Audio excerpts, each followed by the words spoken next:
RSS की भाजपा को बड़ी नसीहत, मोदी ने योगी के नाम पर लड़े चुनाव।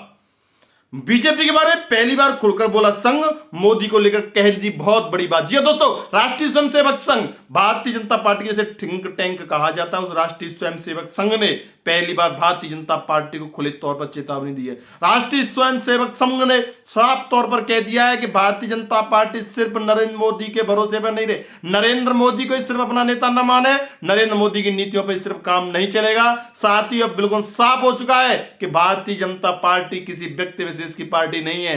अब तक भारतीय जनता पार्टी को लेकर के जो भी मिथ्याचार हो रहा था, जो भी प्रचार हो रहा था, जो भी बातें कही जा रही थी, उन बातों पर राष्ट्रीय स्वयंसेवक संघ ने ब्रेक लगा दिया गया है। भारतीय जनता पार्टी को भी कहा जाने लगा था कि नरेंद्र मोदी और अमित शाह की पार्टी, लेकिन ऐसा नहीं है। राष्ट्रीय स्वयंसेवक संघ जिस पार्टी का प्रेरिता है, वो पार्टी में सिर्फ एक व्यक्तिवाद की बात नहीं चल सकती है। इसीलिए संघ पहली बार खुल करके बोला। आपको हम बता देते, भारतीय जनता पार्टी को लेकर के पहली बार संघ खुल करके बोला है, और संघ ने अपने मुखपत्र ऑर्गेनाइजर में बहुत बड़ी बात कह दी है। मुखपत्र, राष्ट्रीय स्वयंसेवक संघ के मुखपत्र में जो संपादकीय छपा है, उस संपादकीय में भारतीय जनता पार्टी को लेकर के राष्ट्रीय स्वयंसेवक संघ ने बड़ी नसीहत दी है। इसके साथ ही राष्ट्रीय स्वयंसेवक संघ ने कर्नाटक में, जो कर्नाटक के हाल ही में विधानसभा चुनाव हुए, उस चुनाव में मिली हार के बारे में भी भारतीय जनता पार्टी के लिए बड़ी बात कह दी है।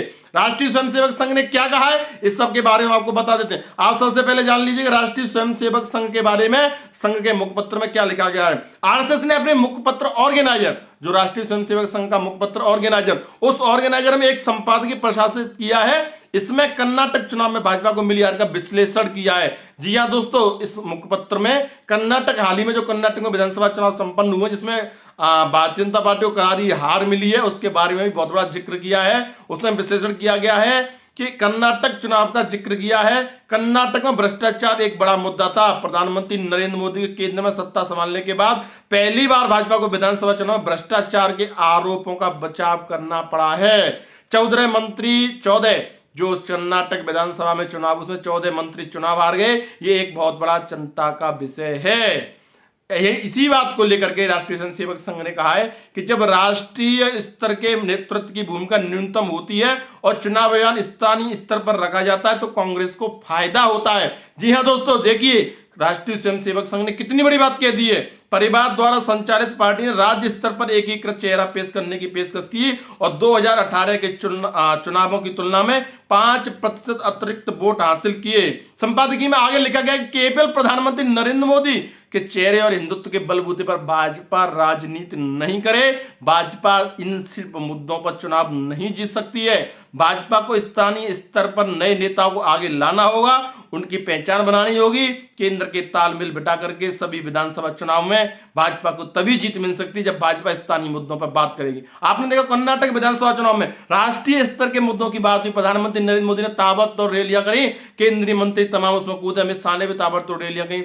उसमें राष्ट्रीय स्तर के मुद्दे उठाए गए, स्थानीय मुद्दों की भारतीय जनता पार्टी ने अनदेखी करी, जिसका नतीजा भारतीय जनता पार्टी को भुगतना पड़ा है और वो चुनाव में करारी शिकस्त पाकर के भुगतना पड़ा है।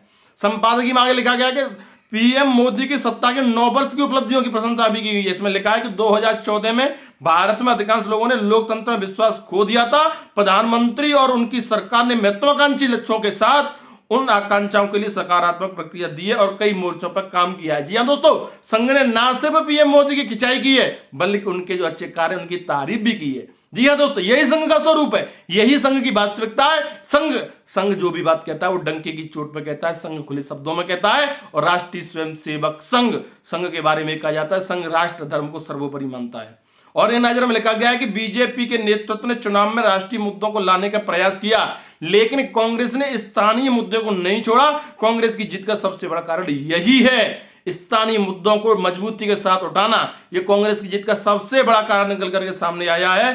कांग्रेस की जीत का सबसे बड़ा कारण है वो, और स्थानीय मुद्दों को उठाना है। कर्नाटक चुनाव में जातीय मुद्दों के जरिए वोट को जुटाने का प्रयास हुआ, लेकिन यह राज्य टेक्नोलॉजी का हब है, ऐसे में यह चिंता का विषय है। जी हां दोस्तों, आरएसएस को भारतीय जनता पार्टी ने बड़ी नसीहत दी है। आरएसएस ने यह नसीहत 2024 का चुनाव आने वाला है, उस चुनाव के मद्देनजर ये बहुत बड़ी बात की गई है। आरएसएस ने भारतीय जनता पार्टी कार्यप्रणाली पर सवाल उठाया है। राष्ट्रीय स्वयंसेवक संघ ने कहा है कि चुनावों में लोकसभा, अभी हाल ही 2024 के लोकसभा चुनाव से पहले 5 राज्यों में चुनाव होने, जिनमें मध्य प्रदेश और राजस्थान 2 ऐसे बड़े राज्य हैं। इन राज्यों में बड़े चुनाव हो रहे हैं। राज्यों में अब राजस्थान में कांग्रेस की सरकार है, लेकिन मध्य प्रदेश में भारतीय जनता पार्टी की सरकार है। इन राज्यों को बचा पाना भारतीय जनता पार्टी के लिए बड़ी चुनौती होगा। इसी के लिहाज से, इसी के मध्य ने राष्ट्रीय स्वयंसेवक संघ ने भारतीय जनता पार्टी का ध्यान आकृष्ट करते हुए कहा है कि भारतीय जनता पार्टी सिर्फ प्रधानमंत्री नरेंद्र मोदी को अपना नेता न मान के चले। उत्तर प्रदेश के मुख्यमंत्री योगी आदित्यनाथ को बड़ी भूमिका का इशारा किया। योगी आदित्यनाथ के लिए राष्ट्रीय स्वयंसेवक संघ ने बड़ी भूमिका का इशारा किया। बहुत बड़ी बात है, ये बहुत बड़ी बात सामने निकल करके आई। राष्ट्रीय स्वयंसेवक संघ ने योगी आदित्यनाथ की तरफ बहुत बड़ा इशारा किया है। साथियों, ये संकेत 2024 के लोकसभा चुनाव को लेकर के और उसके आने बाद भारतीय जनता पार्टी के भविष्य को लेकर के जो राष्ट्रीय स्वयंसेवक संघ ने अपने मुखपत्र के माध्यम से दिया है।